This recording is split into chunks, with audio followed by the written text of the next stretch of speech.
already when I was 10 years and 11 years, I was walking sometimes by myself in this direction towards the mountain.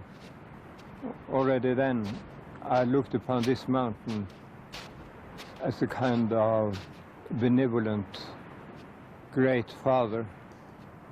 So I somehow interpreted it as equanimity, that far inside here it's completely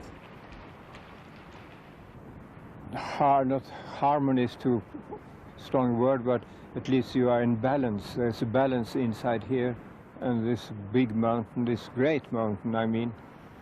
And therefore I decided the best thing would be to live either on top of the mountain or on further down on the mountain itself.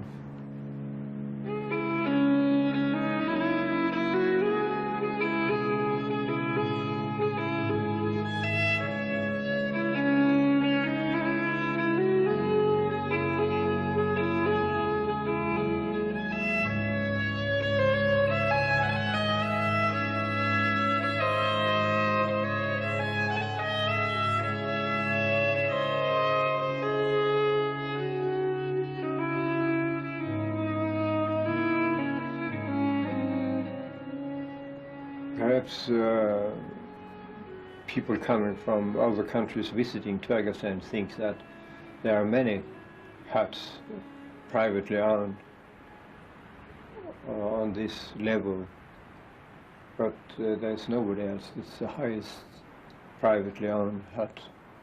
What you have higher is meteorological stations, etc. But the highest hut in the Nordic countries of Europe. Nothing like it, and there are good reason for it because of the climate. I mean, why should you have an Arctic climate? I mean, but it is Hallingskarvet that I'm for. It's not the Arctic climate, it's Hallingskarvet. I'm obeying the urge of Hallingskarvet to come.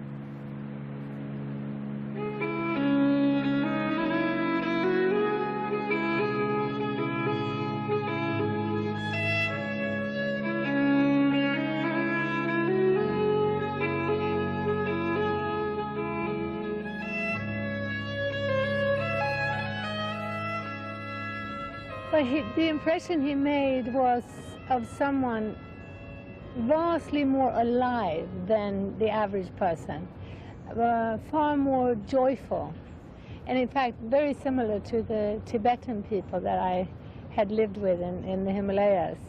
There's a similarity, and I think it has to do with that deep connection to the natural world.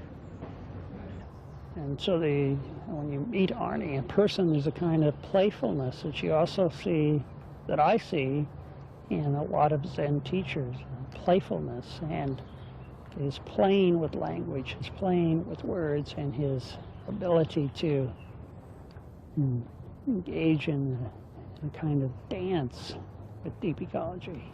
Dance? Yes, I would say very much a dance that he has with deep ecology, with playing with the trees, with the flowers, and with the ideas. So there's a kind of serious lightness, which sounds paradoxical, but it's a serious lightness to his whole presentation, his whole being, the way he presents his being. And what has always impressed me very deeply about Arne is the combination of innocence with extreme brilliance of the mind. Usually you get intelligent people becoming partly arrogant, partly self-centered, but they just lose the spirit of freedom in themselves as a person. And Arne has always maintained it. Yeah?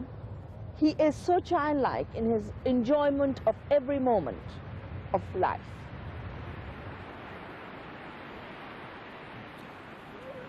Well, of course, people think it's very strange how a mountain could be a father, but not to me at all, because very soon I saw that humans live in symbols. So much of their life really in terms of symbols. And that the mountain is just minerals. That no culture, no old culture has looked at the mountain as minerals.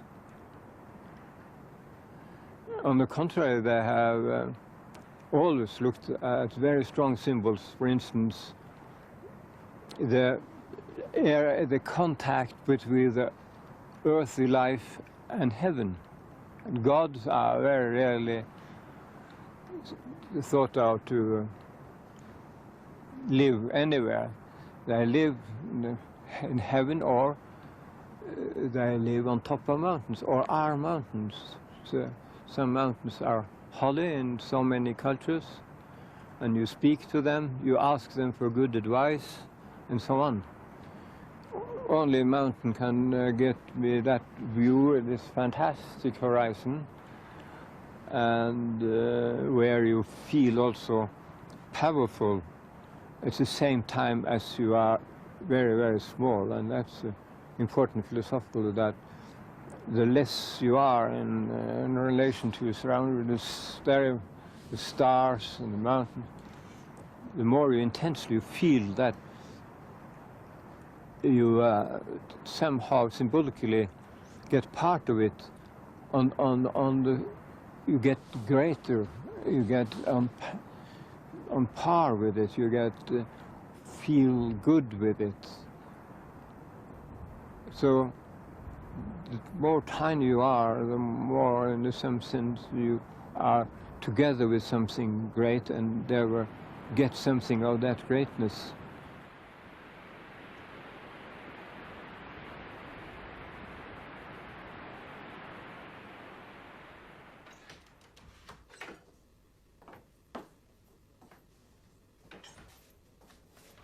The term deep ecology, or better, to be a supporter of a deep ecology movement, that's a long term, but it's more basic.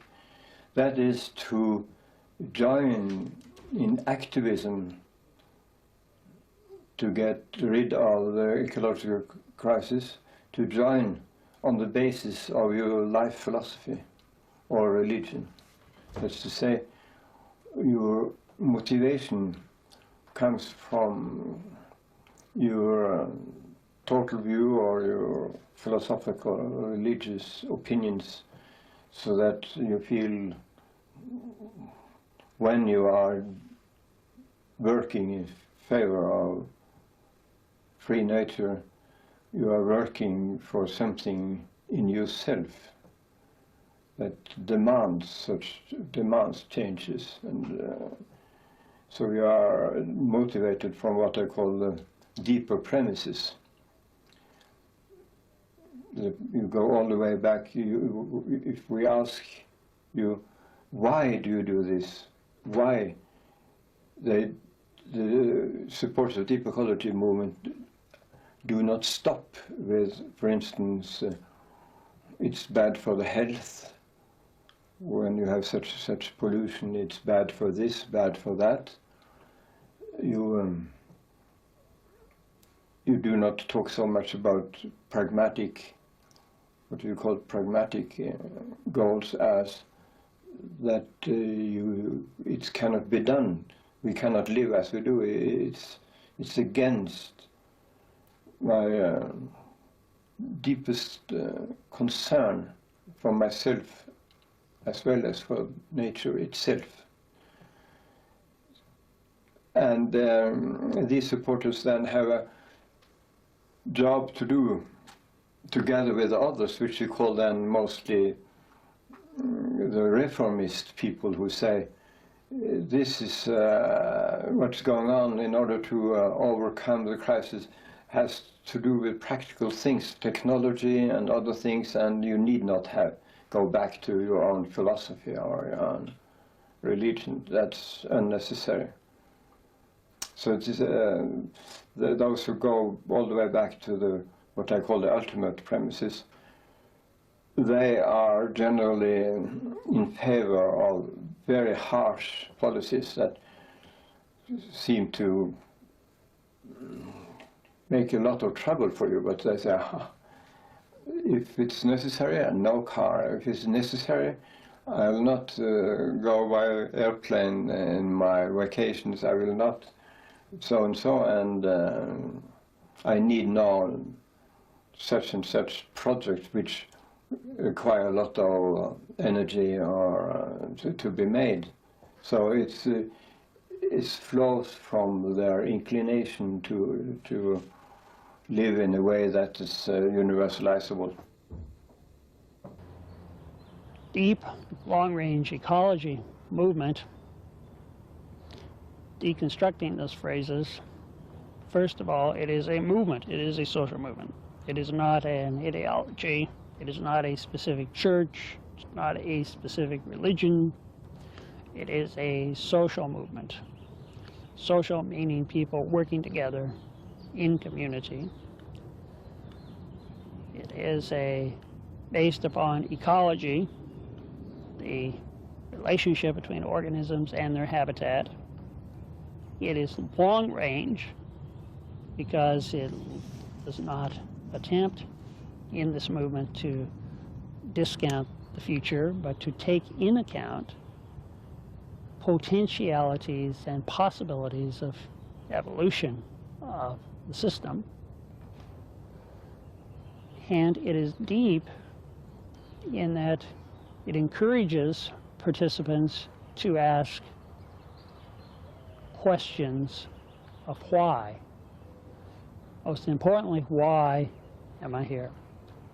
What is meaning? So the movement, deep long-range ecology movement, is,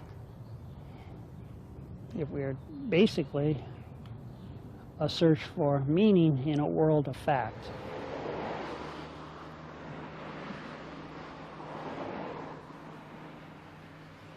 Another word that we use for shallow environmentalism is reform environmentalism. Instead of a radical change in society, they're merely trying to reform society ecologically. I think sustainable development, the concept of sustainable development, is a good example of what we would call shallow environmentalism, because the idea is that the development won't stop. We're going to continue to develop. We just want to develop sustainably or ecologically. Now, as long as you've got this tremendous society that's causing so much ecological problem, you've got to have the reform environmentalists. You've got to pass the laws. You've got to take steps. And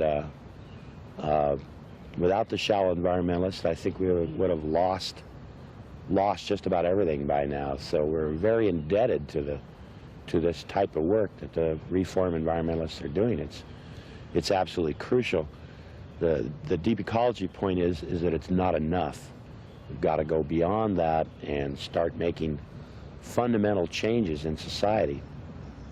To me, the essence of deep ecology is moving beyond a type of environmentalism which is still based on a highly reductionist and a highly distant approach to the living world, to the natural world.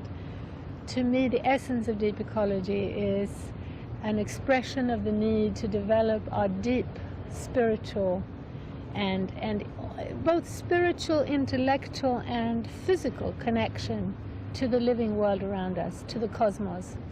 That's, for me, the essence of deep ecology. Naess would say that people who are working in what's now referred to as the reform environmental approach, Naess would say we all should work together and collaborate, and we should encourage people who are working from what people refer to now as a more reform-based approach to be looking at more fundamental questions.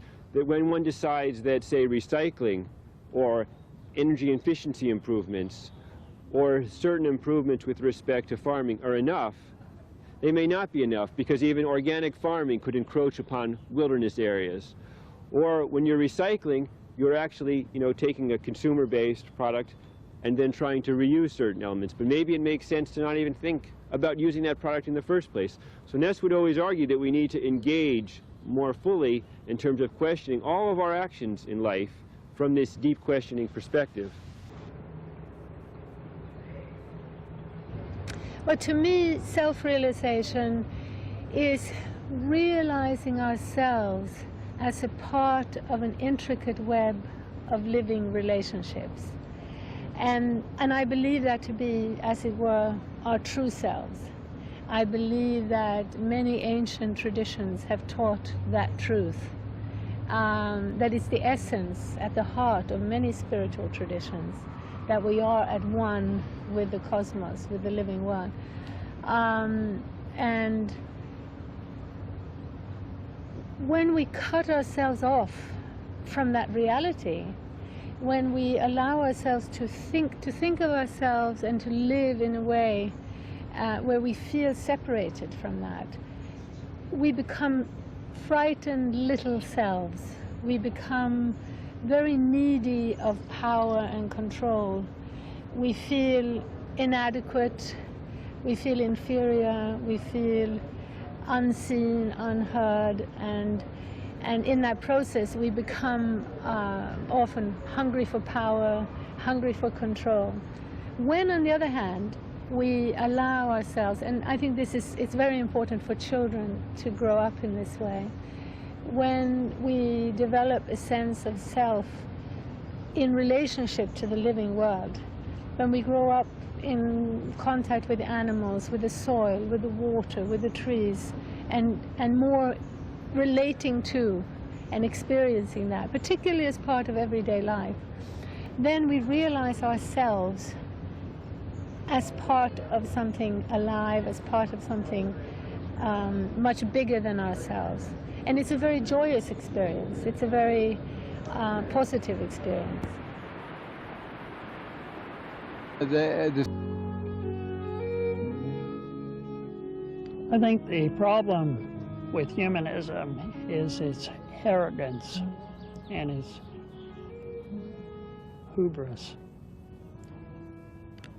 To say that humans are superior to nature or separate from nature is to deny or defy the laws of ecology.